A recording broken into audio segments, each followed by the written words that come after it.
Buenos días, alumnos. El día de hoy hablaremos sobre el tema fosa oral y órganos de la gustación.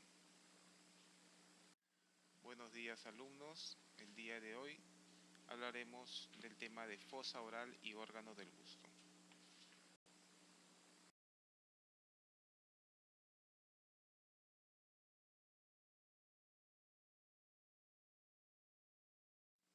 La fosa oral es una cavidad situada en el macizo facial inferior. Limita por arriba, den clic por favor, sale una flecha amarilla, con las fosas nasales. Hacia abajo, den otro clic, sale una flecha de color verde, limita con la región supraioidea. Posterior, den otro clic, va a salir una flecha celeste, va a limitar con la orofaringe y lateralmente va a limitar con las regiones superficiales de la cara, lo que serían las mejillas. ¿Okay?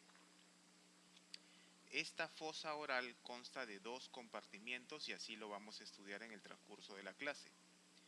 1, el vestíbulo oral y 2, la cavidad bucal u oral propiamente dicha.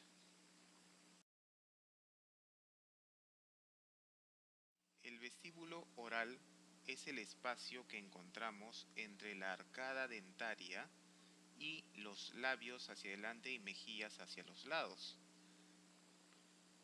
Señalamos en esta diapositiva el espacio del vestíbulo oral en la parte anterior. Esta tiene forma de herradura, como veremos en la siguiente diapositiva. En esta lámina vamos a ver la forma de herradura del vestíbulo oral, que se encuentra pintado de rojo. Por delante tenemos a las mejillas y los labios. Por detrás tenemos a la cara anterolateral de dientes y encías. El piso y techo lo van a conformar los surcos gingivo-vestibular superior e inferior. Lateralmente las regiones superficiales de la cara y hacia atrás la rama ascendente de la mandíbula y los bordes anteriores de los músculos maceteros. Dentro del vestíbulo nos corresponde hablar sobre los labios. Los labios son repliegues fibromusculares fácilmente depresibles y móviles. Tenemos un labio superior y un labio inferior. Den clic por favor, 2 veces, aparecen unas flechas celestes. Entonces, en ese labio superior vamos a encontrar un surco medio, el que señala las 2 flechas. Ese surco medio se llama filtrum. Y presionen nuevamente, hagan clic y va a salir una imagen en verde, la cual va a representar el arco de Cupido. ¿Okay? Esa imagen en verde representa el arco de Cupido. Den clic nuevamente y van a tener una línea separante de la piel a lo largo del labio, la llamada bermellón. Toda esa estructura señalada se llama bermellón, la estructura señalada en rojo.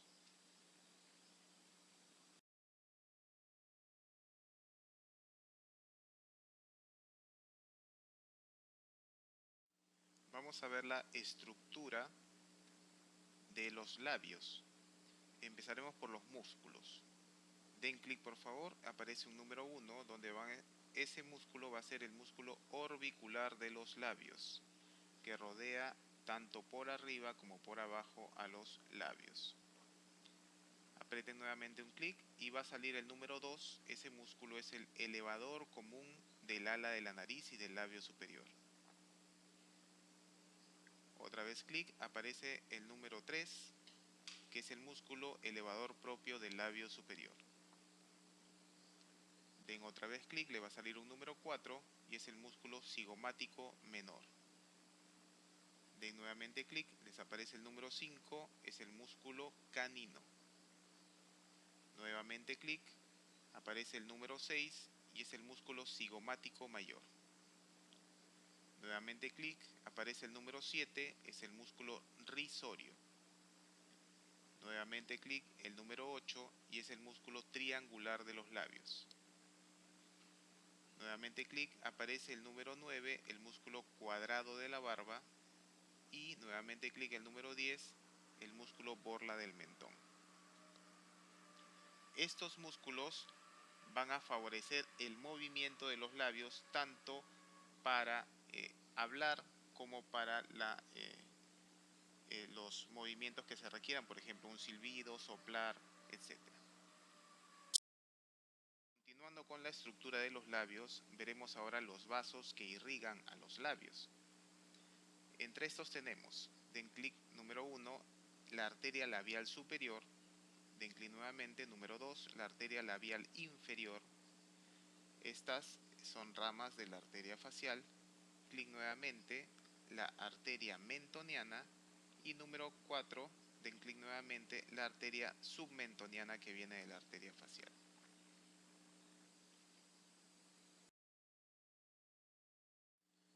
Continuando con la estructura de los labios, veremos ahora los nervios.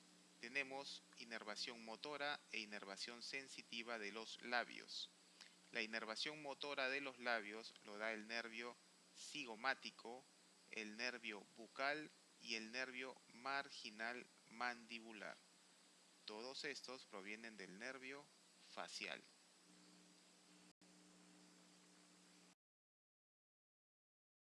En cuanto a la inervación sensitiva, den clic, aparecerá un número 1, donde indica la salida del nervio infraorbitario. Este proviene del quinto 2 del trigémino.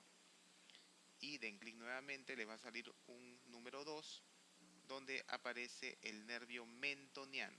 Y el mentoniano es rama del quinto 3, proviene del quinto 3, del nervio dentario inferior.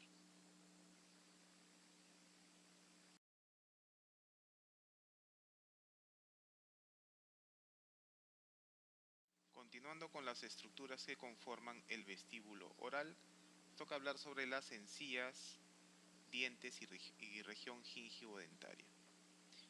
Las encías son un tejido celular fibroso vascular que cubre al alveolo dentario. Tenemos a la encía vestíbulo gingival superior y a la encía vestíbulo gingival inferior. También tenemos a la encía palatina y a la encía lingual. En cuanto a las mejillas o la región gingivodentaria, la parte lateral, tenemos que la estructura de las mejillas es semejante a la del labio, no tiene por fuera la piel, tiene tejido celular subcutáneo y el músculo predominante en esta zona es el músculo buccinador. Contiene glándulas pequeñas también tipo salivales. En cuanto a los dientes, veremos en la siguiente lámina la estructura. Estructuralmente, los dientes presentan tres partes. La parte superior, que es la corona, seguida del cuello y la raíz. Esta raíz puede ser única, doble o triple dependiendo del diente que sea.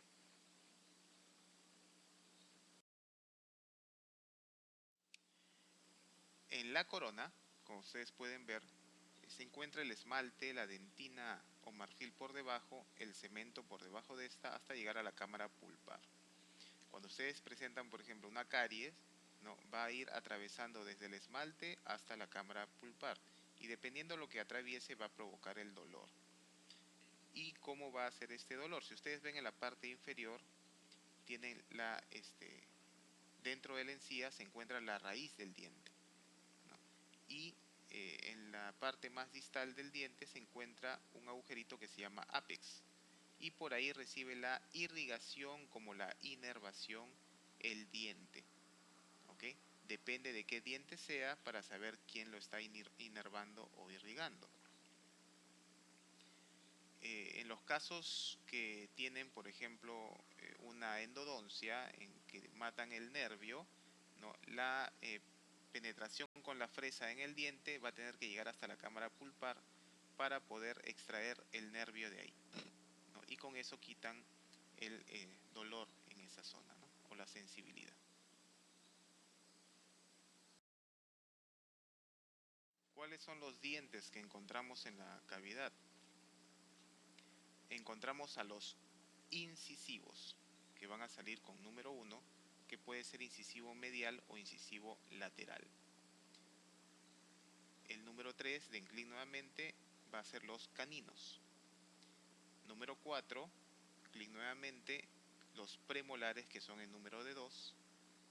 Y de Enclin nuevamente con número 5, los molares, que son el número de 3. Por cada cuadrante, nosotros hablamos en lo que es los dientes, en la arcada dentaria, lo hablamos por cuadrantes, como vamos a ver más adelante. Tenemos a las arcadas dentarias. Tenemos una arcada dentaria superior que lo conforman los huesos maxilares y tenemos una arcada dentaria inferior que lo conforma el único hueso mandibular.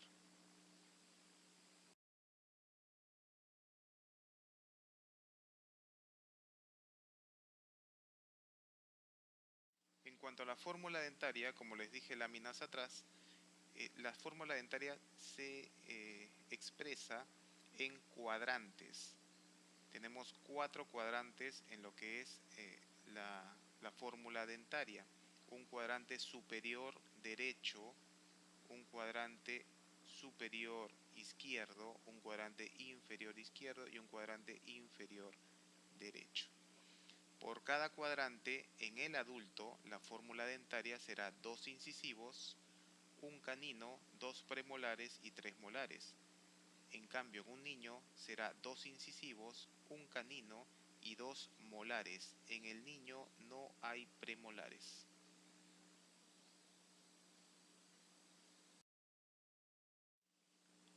En el estudio de los dientes se estudia mediante un odontograma.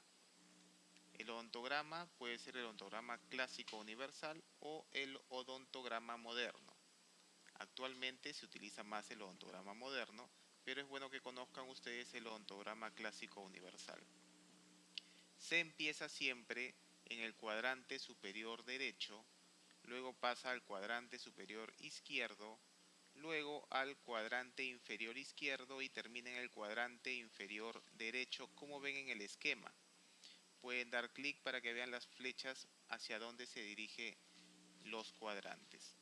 Y como ven también en la lámina, se numera del 1 al 32, porque en el adulto hay 32 dientes.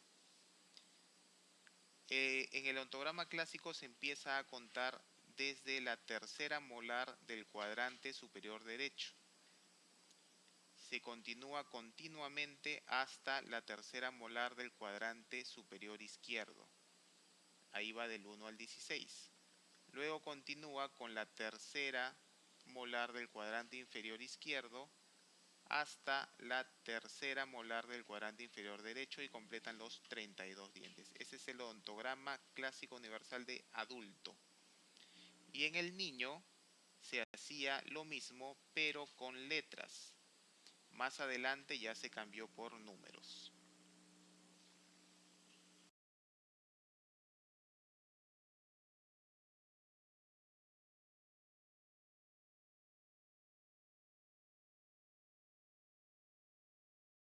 En esta lámina igual vemos la división en cuadrante superior derecho, superior izquierdo y inferior derecho. Y la nomenclatura o la nominación de los dientes iba en el odontograma clásico universal de 1 a 16 en la arcada superior y de 17 a 32 en la arcada inferior. ¿Okay? Eso ya lo hemos visto en la lámina anterior en el odontograma clásico universal. Ahora les quiero enseñar la diferencia con el odontograma moderno. En el odontograma moderno no se empieza a contar desde la tercera molar, sino se empieza a contar desde la línea media o sea, con el incisivo medial. Den clic por favor y va a aparecer unas bolitas plomas. luego una verde, luego dos amarillas y luego tres rojas. Entonces se empieza desde la línea media. La primera bolita ploma va a ser el incisivo medial, la segunda bolita ploma va a ser el incisivo lateral, la bolita verde va a ser el diente canino, la primera bolita amarilla va a ser la primera molar, la segunda bolita amarilla va a ser la segunda molar, y luego vienen las tres bolitas rojas que son las tres molares. Entonces se va a contar de esa manera. ¿Okay? El incisivo medial sería el número 1, el incisivo lateral sería el número 2, el canino sería el número 3, el primer premolar sería el número 4, el segundo premolar sería el número 5, el primer molar sería número 6, el segundo molar sería número 7 y el tercer molar sería número 8. A esto hay que ponerle nombre y apellido, ¿no? Entonces vamos a aprender que la numeración va según cuadrante y según el diente, como veremos en la siguiente lámina.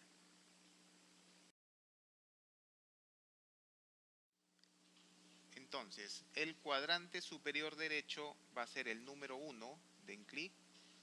El cuadrante superior izquierdo va a ser el número 2, den clic nuevamente, van a aparecer los cuadros plomos, clic nuevamente.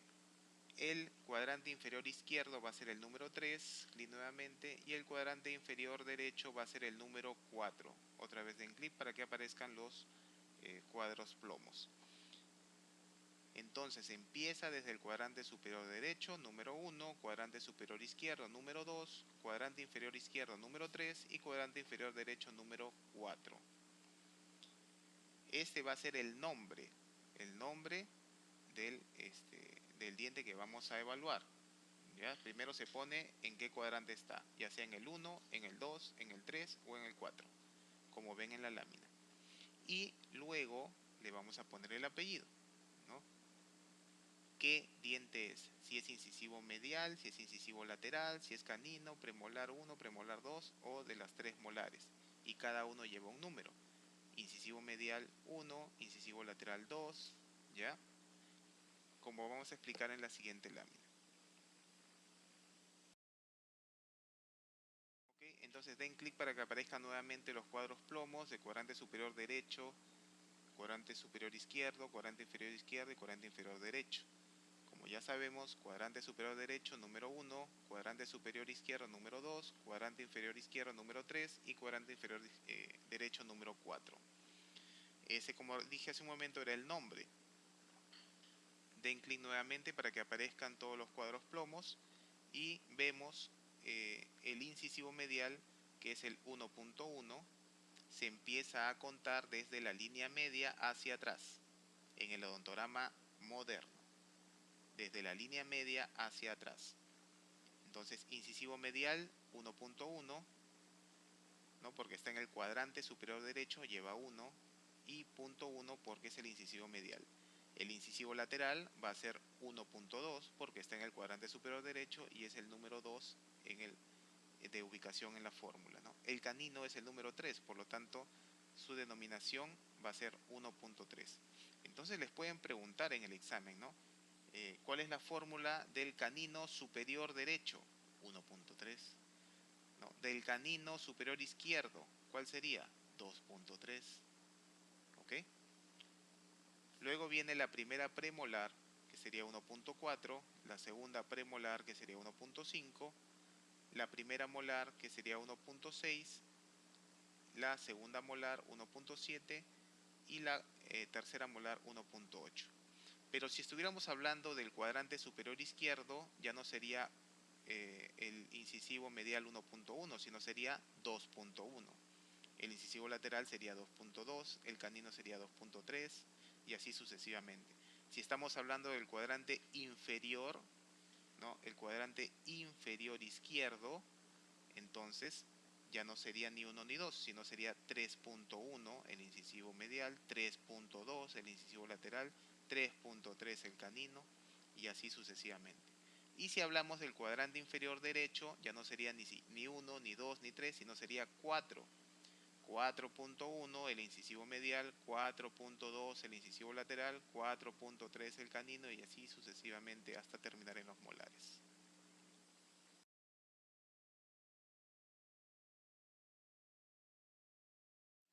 En esta lámina podemos ir practicando, den un solo clic y les va a salir una bolita ploma. ¿Cuál sería la fórmula dentaria de ese diente y qué diente sería? ¿No? Entonces vemos que está en el segundo cuadrante y es el número 4, entonces sería 2.4, que correspondería a la primera molar del cuadrante superior izquierdo. Den clic y les sale ahí, ¿no? 2.4, una nube. Den otro clic y les va a salir un punto rojo. ¿Cuál será la fórmula dentaria de ese diente? ¿No? Si está en el cuadrante superior derecho va a ser obviamente 1 y es el número 6. Entonces sería 1.6, ¿no? Que sería la primera molar del cuadrante superior derecho. Den otro clic y les va a salir otra bolita ploma, ¿ok? Que está en el cuadrante inferior izquierdo, por lo tanto sería número 3 y es el tercer diente, entonces sería 3.3. Acuérdense que se empieza a contar de la línea media hacia atrás, entonces sería 3.3, que correspondería al canino del cuadrante inferior izquierdo. Otra vez den clic y les va a salir otra bolita ploma, ¿no? Ahí estamos en el cuadrante inferior derecho, que sería el número 4. Y como es la primera, la más cerca de la línea media, sería 4.1, es el incisivo medial del cuadrante inferior derecho.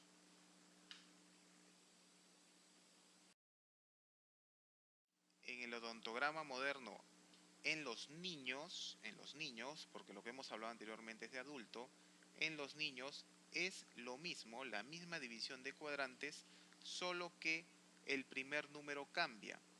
Entonces, en niños, el cuadrante superior derecho sería 5, el cuadrante superior izquierdo sería 6, el cuadrante inferior izquierdo sería 7 y el cuadrante inferior derecho sería 8, ¿no? A ver, den clic, les va a aparecer las bolitas para que puedan ustedes determinar qué, de qué diente estamos hablando y cuál sería la fórmula de ese diente.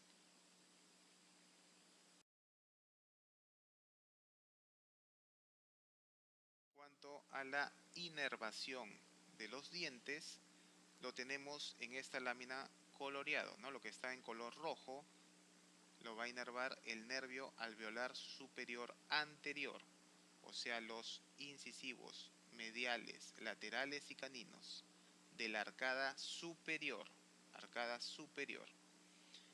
El nervio alveolar superior medio va a inervar a los premolares de la arcada superior. Como ven en la imagen, lo que está de amarillo es el nervio alveolar superior posterior, que va a inervar a los molares de la arcada superior. Y todos los dientes de la arcada inferior van a estar inervados por el nervio dentario inferior.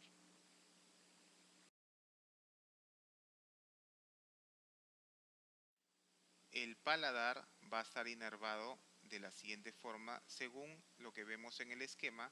Color rojo va a corresponder al nervio nasopalatino y lo que está en azul va a corresponder a la inervación del nervio palatino mayor.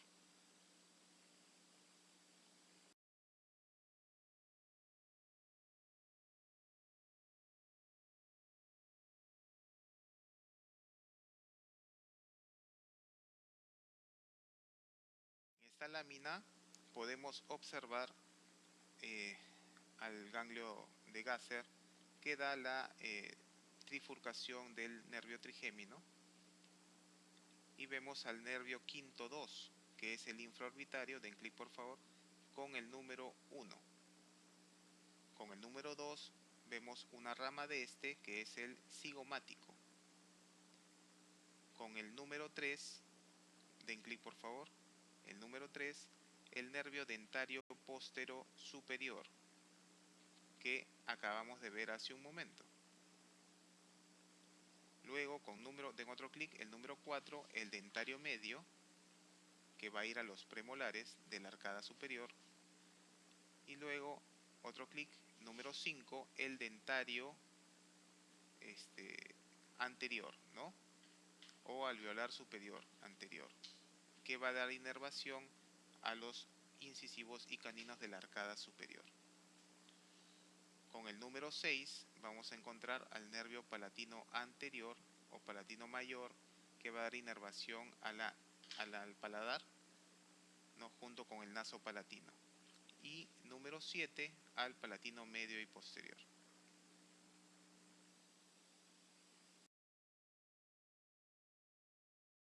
En esta lámina vamos a observar, denle clic por favor, va a aparecer una flecha gruesa amarilla que va a indicar al nervio dentario inferior. Nervio dentario inferior que viene del quinto 3.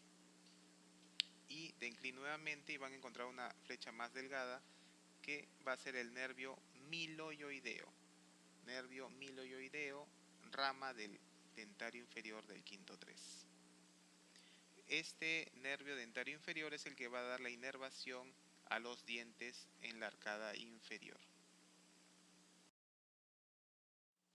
En cuanto a la irrigación, den clic por favor, va a aparecer una flecha amarilla, nos va a señalar la arteria dentaria póstero superior. Esa arteria dentaria póstero superior nace de la alveolar posterior que viene de la maxilar interna directamente. Esta va a irrigar a los premolares y molares. Den un siguiente clic, va a aparecer una flecha verde que va a indicar a la arteria suborbitaria o infraorbitaria. Esta arteria infraorbitaria, vean la continuación, y va a dar a la arteria alveolar superior anterior, que va a irrigar a los dientes incisivos y caninos. Den clic nuevamente, de la arcada superior obviamente, ¿no?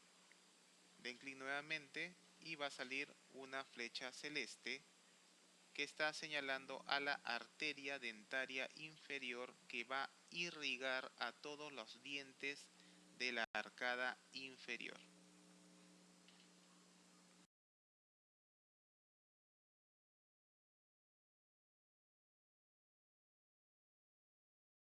Ahora hablaremos sobre la cavidad bucal propiamente dicha. Esta cavidad oral o bucal propiamente dicha tiene límites. Hacia arriba, como ven en el esquema, está el paladar duro. No hace falta señalarlo porque está escrito, ¿no? Paladar duro. Hacia la parte inferior tenemos al músculo miloioideo, que es el piso de la boca, y lo pueden ver en la lámina como musculatura del suelo de la boca. Hacia la parte posterior vamos a encontrar al istmo de las fauces y a la orofaringe, y hacia la parte lateral, obviamente las mejillas. Ahora vamos a hablar de la cavidad bucal propiamente dicha o cavidad oral propiamente dicha, que tiene límites. Hacia la parte superior, el paladar duro, como pueden ver en la lámina que está escrito, paladar duro. Hacia la parte inferior, el músculo miloioideo, que constituye el piso de la boca, y lo encuentran en la lámina como musculatura del suelo de la boca. Hacia la parte posterior, el istmo de las fauces, que comunica con la orofaringe, y hacia la parte anterior y lateral, ¿no?, la región gingivo-dentaria.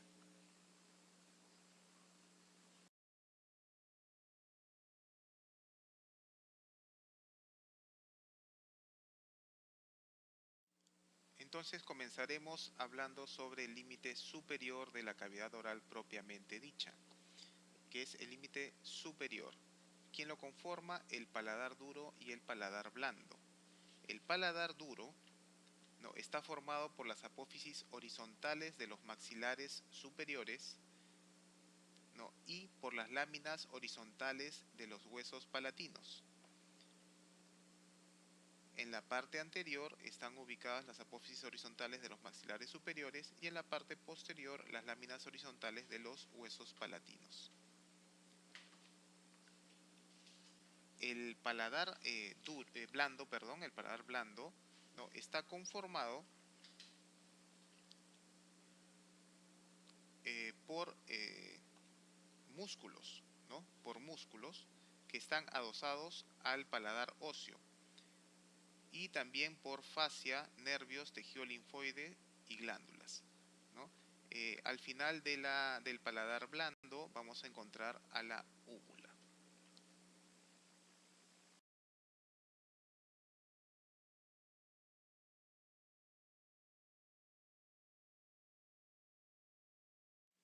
Continuaremos hablando sobre los músculos que se insertan o los músculos que se encuentran en el paladar blando y son, primero, el músculo elevador del velo del paladar o periestafilino interno o también llamado petrosalpingoestafilino. ¿Por qué? Por sus orígenes e inserción, ¿no? Su origen se encuentra en el vértice de la porción petrosa del temporal y el cartílago de la tuba timpánica. Den clic por favor y van a poder ver una flechita amarilla que sube. Ese es el músculo elevador del velo del paladar. La inserción distal es en la parte lateral de la fascia palatina. La fascia palatina, recuerden ustedes que es la fascia que está pegada al paladar duro y que va a servir de esqueleto o sostén para los músculos del paladar blando. ¿Cuál es la acción de este músculo elevador del velo del paladar? Como su nombre indica, eleva el velo del paladar y dilata la trompa de Eustaquio. La inervación de este músculo está a cargo del plexo faríngeo. Den nuevamente clic y van a ver otra flecha que sube y va a señalar el músculo tensor del velo del paladar, o también llamado periestafilino externo o pterigosalpingoestafilino.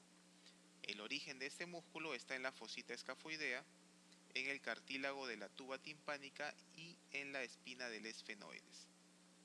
La inserción distal está en la fascia palatina. Su acción, como dice su nombre, tensa el velo del paladar y dilata la trompa de Eustaquio. Inervación por el nervio del pterigoideo interno, ¿ok? Por nervio del pterigoideo interno. Den otro clic y va a aparecer una tercera flechita que les va a indicar al músculo palatoestafilino o músculo ácigos de la úvula, ¿ok? Este tiene su origen en la espina nasal posterior y la fascia palatina y su inserción distal es en la úvula. Acción, eleva la úvula. Y la inervación de este músculo está a cargo del plexo faríngeo. Continuando con los músculos, encontramos al músculo palatogloso, que está señalado en la lámina. El músculo palatogloso tiene origen en la cara profunda de la fascia palatina y su inserción distal está en la parte lateral de la lengua. ¿Cuál es la función de este músculo palatogloso? Aproxima los pilares anteriores y separa la cavidad bucal de la faringe. Está inervado por el nervio facial. Y el otro músculo, el palato faringio, su origen está en el borde posterior del paladar óseo y de la fascia palatina, y su inserción distal está en las caras laterales de la faringe, como ven en el esquema. La acción aproxima los pilares posteriores y reduce la luz de la faringe durante la deglución. Está inervado por el plexo faríngeo. Miren ustedes la diapositiva, palato gloso por delante, palato faríngeo por detrás y forman un triángulo. El contenido de ese triángulo es la fosa amigdaliana, donde se encuentra la amígdala tonsilar, o sea, la tonsila, ¿no? La amígdala palatina. El palato gloso es también considerado el pilar anterior y el palato faríngeo es considerado también el pilar posterior.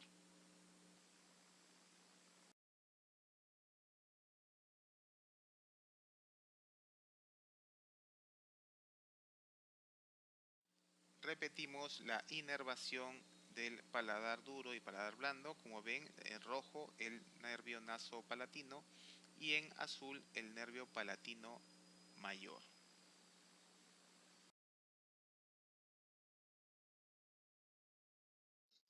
Continuando con la inervación del paladar duro y paladar blando, vemos en un corte sagital, den clic por favor, la flechita amarilla va a indicar al nervio esfenopalatino, del cual, una vez que ingrese en el orificio anterior,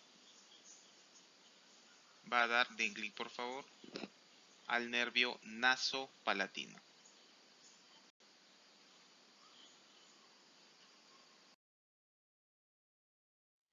En un corte más lateral, a nivel de las paredes laterales de las fosas nasales, vemos del ganglio esfenopalatino sale, den clic por favor, número 1, número 2 y número 3 a los nervios nasales superior, medio e inferior. Den clic nuevamente, va a salir el número 4 y el número 5, que son los palatino mayor y menor.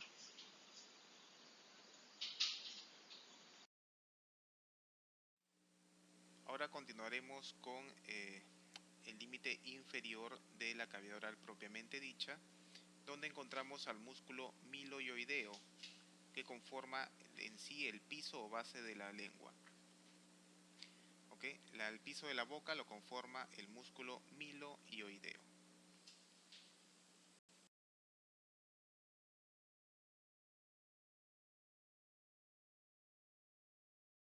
En el suelo de la boca vamos a encontrar los siguientes músculos. Den clic por favor 2 veces. Va a aparecer primero una flecha amarilla y luego otra amarilla. La primera amarilla es la representación de lo que es el vientre anterior del músculo digástrico. Vientre anterior del músculo digástrico. Su origen se encuentra en la mandíbula, en la fosita digástrica, que está en la parte posterior, ¿no? Y su inserción está con el hueso hioides a través de un tendón intermedio, ¿no?, hacia el vientre posterior. La inervación de este vientre anterior del músculo digástrico está dada por el nervio miloioideo, ¿ok? Y tiene la acción de elevar el hueso hioides durante la deglución. Contribuye a la apertura de la mandíbula. El músculo vientre posterior del digástrico tiene su inserción o su origen en el hueso temporal, en la incisura mastoidea, en la apófisis mastoides, y se une al vientre anterior del digástrico mediante un tendón conjunto que se adosa al hueso hioides. La inervación de este músculo vientre posterior del digástrico está a cargo del nervio facial. Y la función es la misma que la del vientre anterior del digástrico, que es elevar el hueso hioides durante la deglución y contribuye a la apertura de la mandíbula.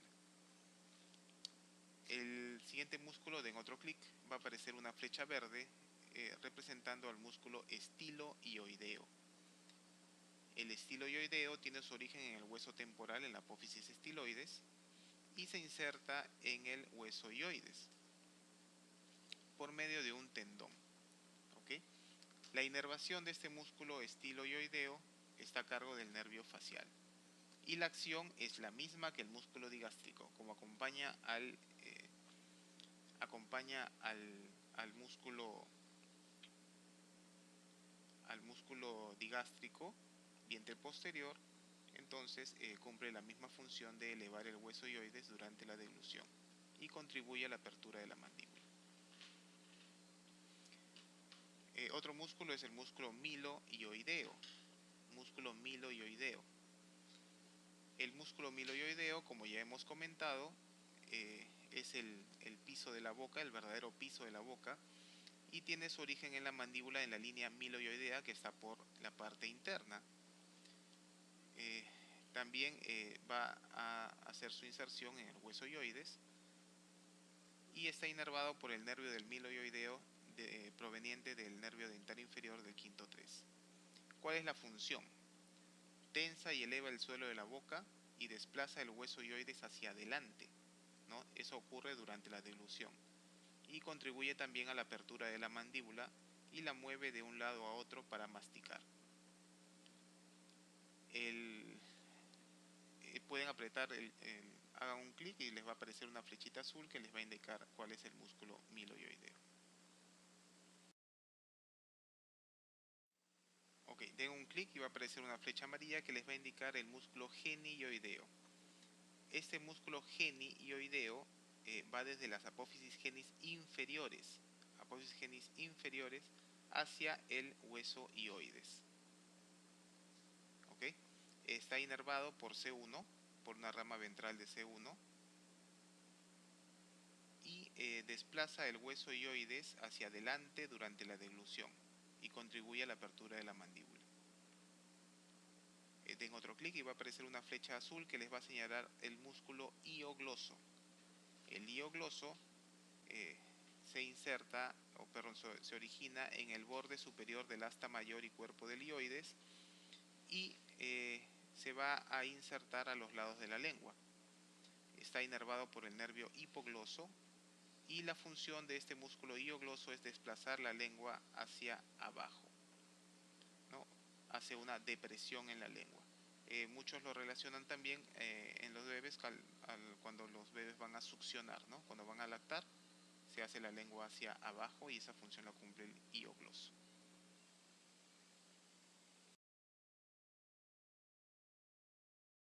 Aquí tenemos una pieza anatómica de las que tenemos en el anfiteatro, ¿no? Con un corte sagital. Den clic por favor y van a poder ver el músculo digástrico vientre anterior. Den nuevamente clic, aparece el músculo miloioideo, nuevamente clic, el músculo genioideo y otra vez den clic y va a estar el músculo geniogloso.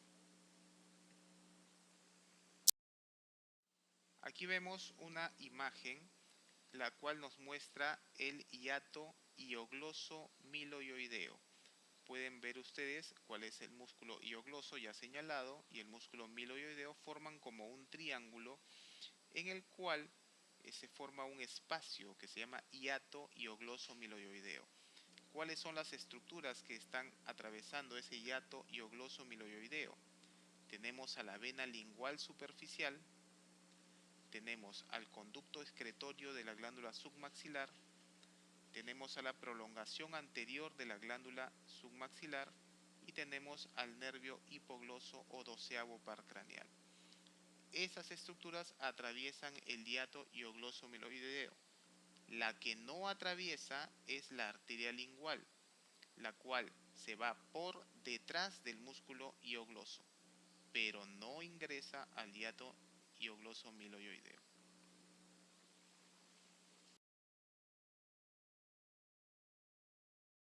En la región sublingual, como estamos en la parte inferior de la cavidad oral propiamente dicha, encontramos a la arteria lingual. Como ya dijimos, atraviesa por detrás del músculo hiogloso, ¿no? Y emite sus ramas dorsales, ramas suprayoideas, sublinguales y termina hacia la punta de la lengua con la arteria ranina. Como límite anterolateral de la cavidad oral propiamente dicha, encontramos a la región gingivodentaria, ¿no? Toda la arcada dentaria por delante y lateral. Como límite posterior de la cavidad oral propiamente dicha, encontramos al istmo de las fauces, que lo conforma los pilares anteriores, o también podemos llamarlo músculos palatogloso, ¿no? la úvula y en la parte inferior la raíz de la lengua.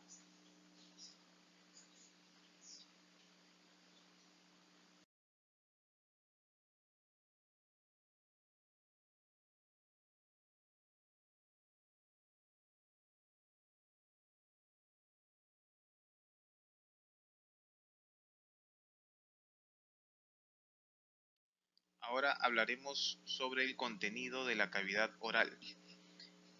En el contenido de la cavidad oral encontramos a la lengua. Y la lengua es un órgano fibromuscular móvil. La lengua nos sirve de mucho ¿para qué? Para hablar, ¿no? Para comer, ¿ok?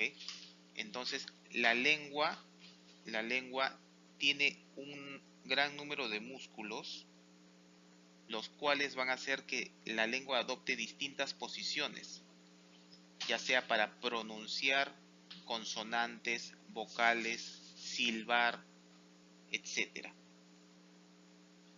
Esta lengua va a tener, mediante sus músculos, inserciones en el hueso hyoides, en la mandíbula, en la apófisis estiloides, en el paladar blando y en la pared de la faringe. Se divide en porción faríngea y porción oral. En la porción faríngea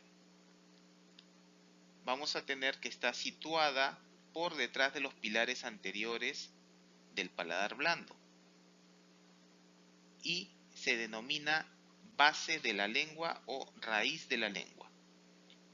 Constituye el límite con la orofaringe. Esta porción faríngea de la lengua no va a tener papilas gustativas. Lo que va a tener son papilas, pero son nódulos linfoides que constituyen las amígdalas linguales.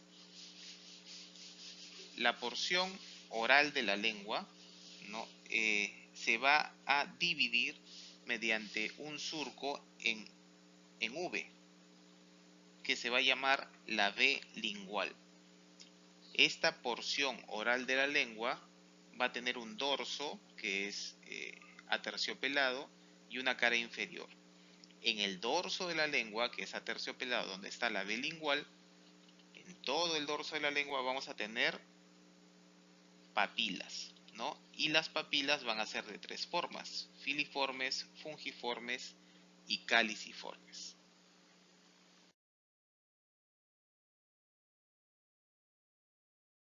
Entonces, repetimos, la lengua tiene dos partes, una parte faríngea y otra parte oral. Den clic por favor, va a aparecer un paréntesis amarillo que nos va a indicar la porción faríngea, y den clic nuevamente y va a aparecer un paréntesis verde que nos va a indicar la porción oral.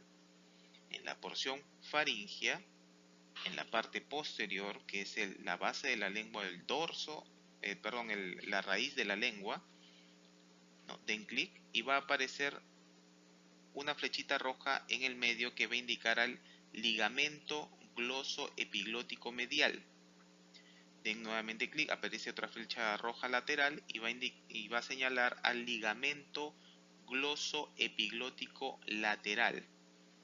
¿Ok? Estos ligamentos glosoepiglóticos van a dar la unión de la lengua hacia la epiglotis.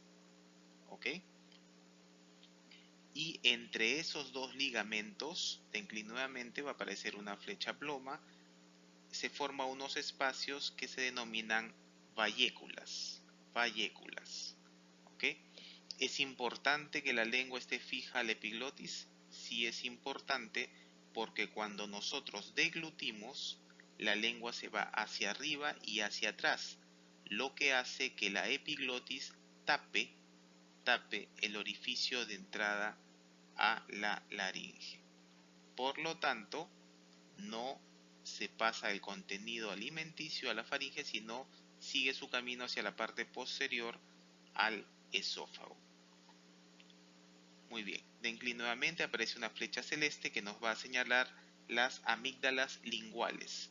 Recuerden que comentamos que en la raíz de la lengua no hay papilas gustativas, sino hay amígdalas linguales. Y den clic nuevamente en el dorso de la lengua, como ya dijimos, aterciopelado, va a tener sus bordes laterales y la punta de la lengua, y algo muy característico en el dorso es esa flecha azul que aparece y señala la V o V lingual, ¿no? La V lingual.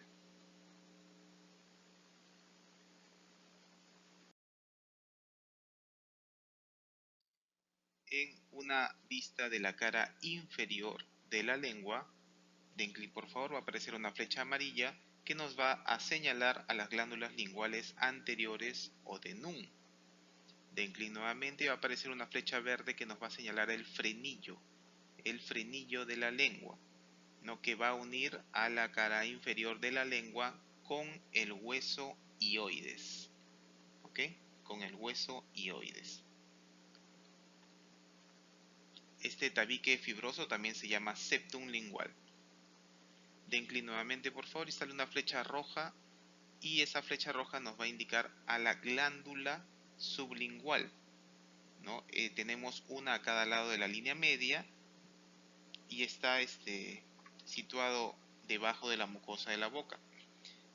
Como pueden ver en la imagen, tiene la secreción de esta glándula sublingual tiene más de 8 a 12 orificios donde secretan saliva.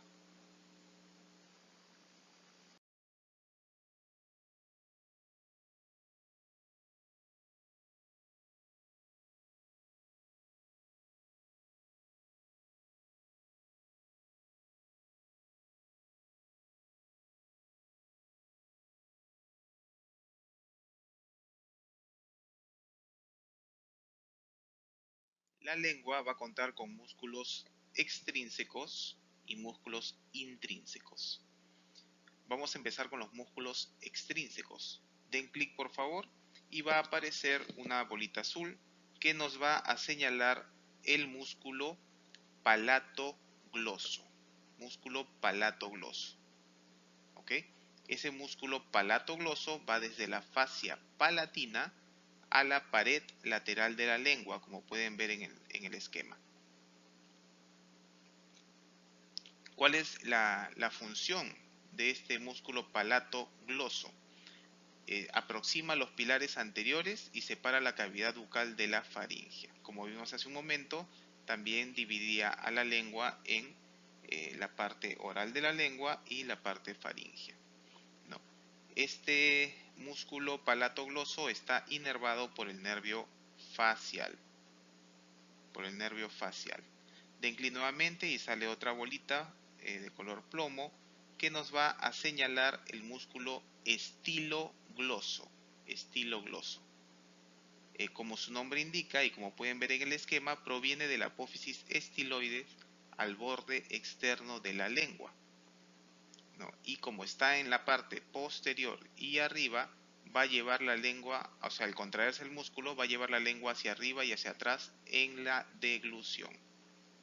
Recuerdan que les comenté que era importante que la lengua esté unida a la epiglotis mediante los ligamentos glosoepiglóticos, porque al deglutir la lengua va hacia arriba y hacia atrás por efecto de este músculo estilogloso, y con eso se tapa la entrada a la laringe. Inervación, el nervio hipogloso. Otra vez clic por favor y va a aparecer otro músculo que es el músculo hiogloso. El músculo hiogloso, como ven en el esquema también, va desde el cuerpo y hasta mayor del hioides hasta la mitad posterior e inferior de la lengua.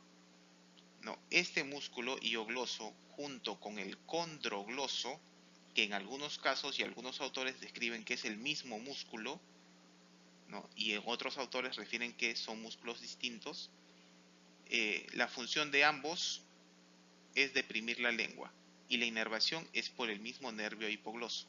Es por eso que algunos autores lo consideran el mismo músculo, tanto el hiogloso como el condrogloso. Den clic nuevamente y va a aparecer el último músculo extrínseco que va a ser el geniogloso. Geniogloso, como ven en el esquema, su origen está en las apófisis geni superior y se extiende en forma de abanico, ¿no? Desde la base hacia la punta de la lengua. Su principal función es ser propulsor de la lengua y está inervado también por el nervio hipogloso.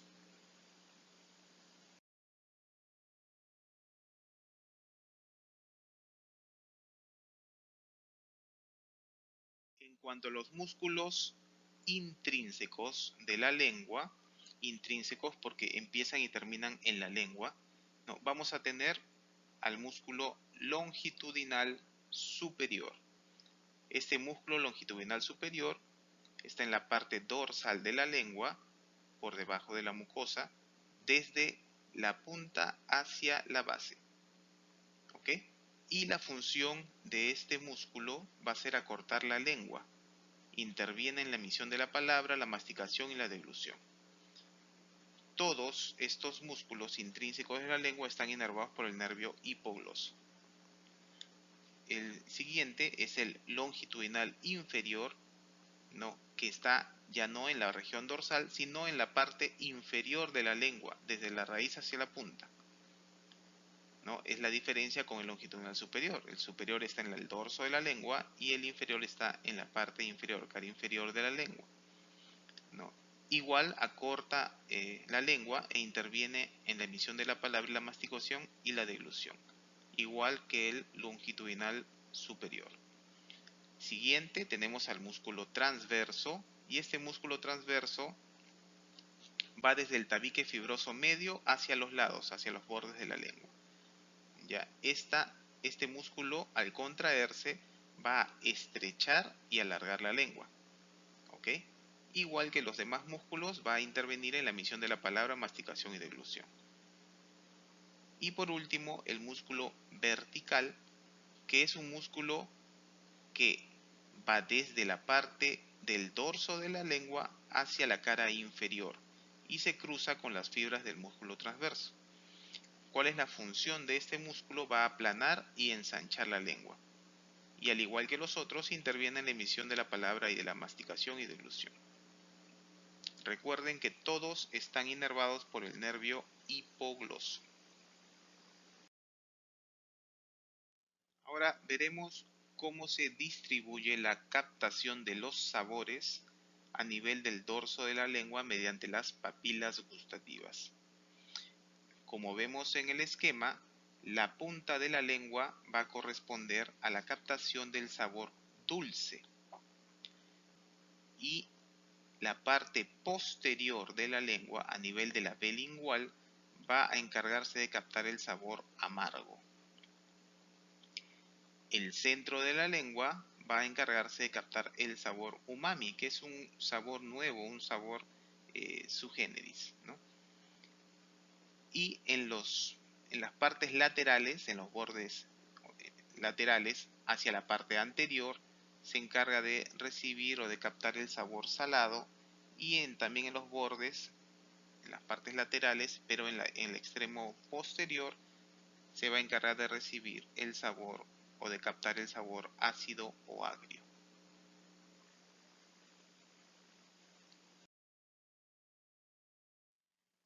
Las papilas gustativas van a ser de tres tipos: las filiformes, que son de forma cónica y puntiforme, son muy numerosas y están localizadas en todo el dorso de la lengua. Las fungiformes, den clic por favor, que vamos a encontrar en la punta de la lengua y en los bordes de la lengua, son de forma de un hongo. Y den clic nuevamente, vamos a encontrar a nivel de la B lingual las papilas caliciformes, que son en forma de cáliz, ¿no? Aproximadamente son entre 10 a 12 y están paralelas a la B lingual.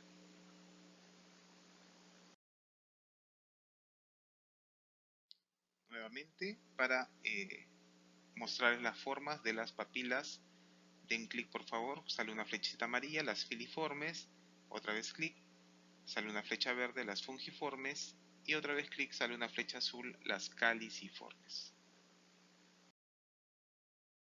Okay. Ahora vamos a ver la arteria lingual. Den clic por favor, aparece una bolita verde que les va a señalar la arteria lingual. Esta arteria lingual nace de la carótida externa, ¿no? Que a su vez viene de la carótida común.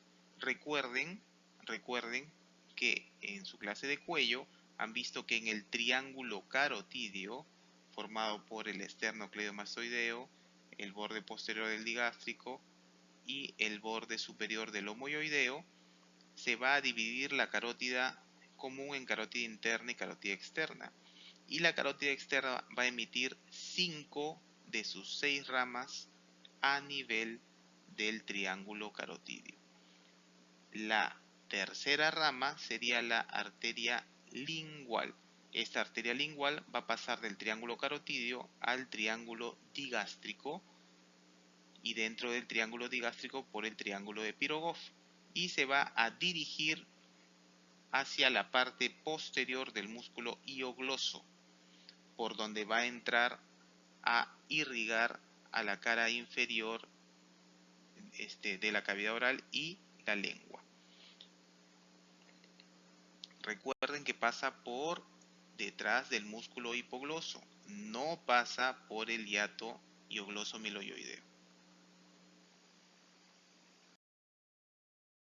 Aquí podemos apreciar cuando la arteria lingual ya ingresó a la cara inferior de la cavidad oral, ¿no? Y va a dar sus ramas suprayoideas para los músculos suprayoideos, la dorsal lingual, la sublingual y va a continuar hasta la punta de la lengua con la terminal que es la arteria ranina. Como hemos conversado anteriormente, en otras clases también, la inervación puede ser sensitiva, puede ser motora o puede ser sensorial. ¿Ok? Vamos a hablar ahora de la inervación motora. Es bastante sencilla, ¿no? Los músculos que movilizan a la lengua son inervados en su mayoría por el nervio hipogloso, ¿no? El palatogloso es inervado por el nervio facial, como ya habíamos comentado.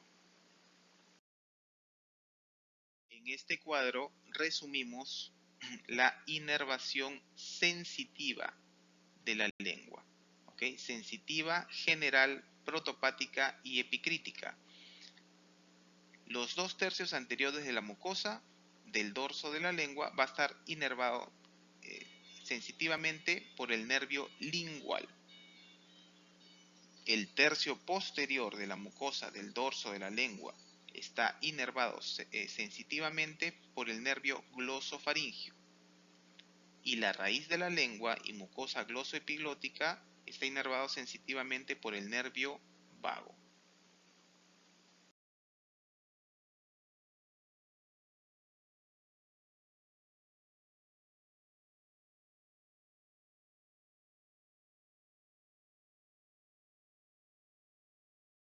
Muy bien. Y ahora vamos a hablar sobre la inervación sensorial de la lengua. Acá tienen que prestar mucha atención, ¿ok? En lo que se refiere a la sensación del gusto, ¿no? Al sabor.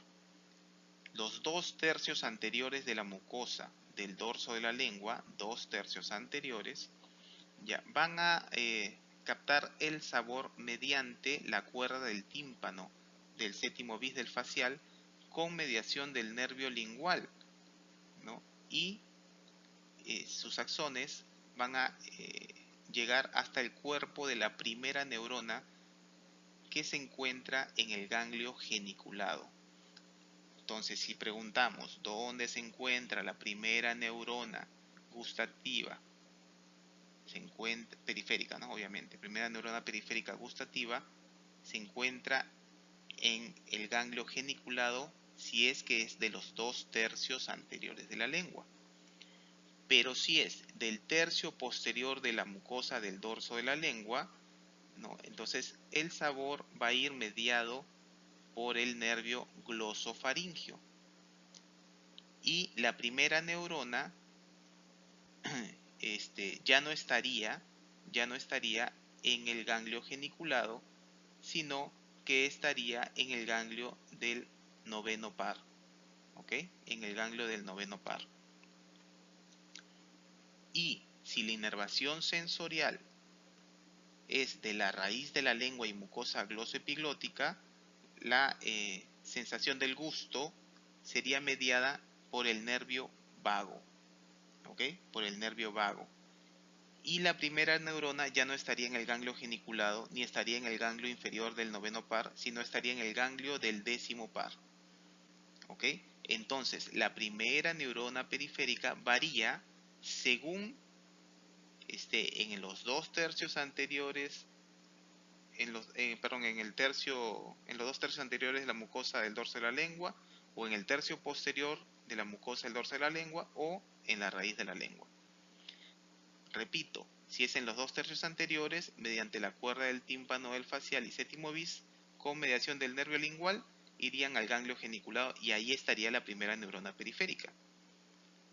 Pero si es en el tercio posterior de la mucosa del dorso de la lengua, mediación el nervio glosofaringio, y la primera neurona ya no estaría en el ganglio geniculado, sino estaría en el ganglio inferior del noveno par. Y si es en la raíz de la lengua, mediación nervio vago, y la primera neurona estaría en el ganglio del décimo par. En cuanto a la segunda, tercera y cuarta neurona, sí no hay variación en cuanto a la distribución en la lengua, porque todas van a ubicarse, las segundas neuronas, en el núcleo gustativo del fascículo solitario, en la tercera neurona en el núcleo ventral posteromedial del tálamo óptico, y la cuarta neurona en el opérculo del parietal, ¿no? Que es el área 43, y fascículo reflejo en la ínsula, el área 26, ¿no? Área primaria y área secundaria del sentido del gusto.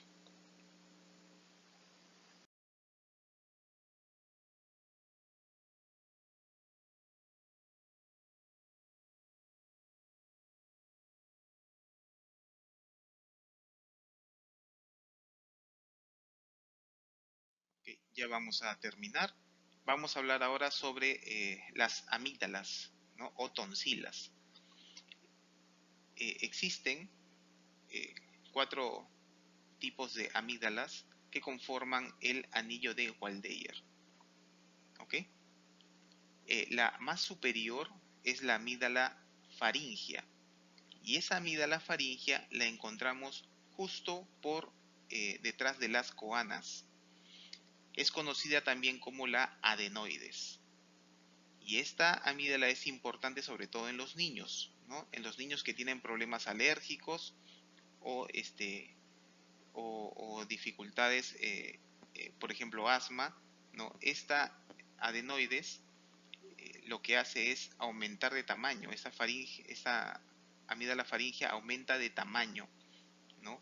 Y al aumentar de tamaño tapa las coanas y dificulta la respiración por la nariz. Por lo tanto, el aire que ingresa por la nariz ya no se calienta ni humedece y pasa directamente por la boca, causando daño en las células de la vía respiratoria y por consiguiente eh, alteración del intercambio gaseoso de O2 por CO2, ¿no? Y hasta puede llevar en casos severos a retardo mental con facie adenoidea. Segundo, las amígdalas tubáricas que están a nivel de las trompas de Eustaquio. Tercero, las amígdalas palatinas, que son las que normalmente vemos al abrir la boca, se encuentran, ¿no?, entre el pilar anterior y el pilar posterior de la cavidad oral, ¿ok? Y ahí se encuentra la fosa amigdalina, donde se encuentran las amígdalas palatinas. Son las que normalmente producen las llamadas amigdalitis supuradas. Y por último, las amígdalas linguales, que las encontramos en el dorso de la lengua, en la base, ¿no? En la raíz de la lengua, pero en el dorso. Todas estas conforman el anillo de Waldeyer.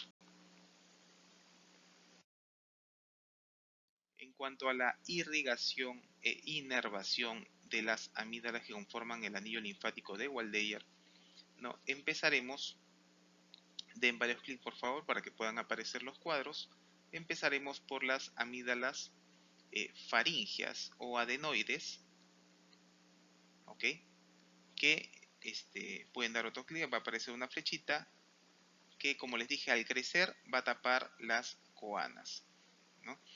Esta amígdala faríngea y tubárica, que están cerca, van a ser irrigadas por la arteria pterygo-palatina y van a estar inervados por el nervio pterygo-palatino o faríngeo de Buck. Las amígdalas palatinas, ¿no?, van a estar irrigadas por la arteria palatina que viene de las ramas de la arteria facial en el cuello. Y están inervados por el nervio tonsilar del noveno par craneal. Y las amígdalas linguales van a estar irrigadas por la arteria lingual e inervadas por también el nervio noveno.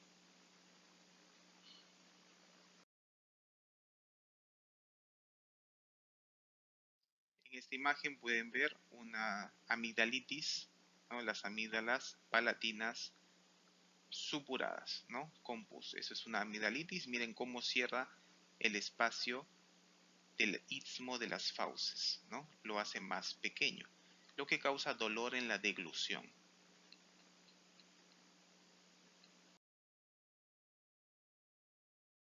Aquí podemos ver el crecimiento de las amígdalas faringias, ¿no? O adenoides, y pueden ver ahí cómo ocluye, tapa casi en su totalidad a las coanas, lo que impide el pasaje de aire o la respiración por la nariz.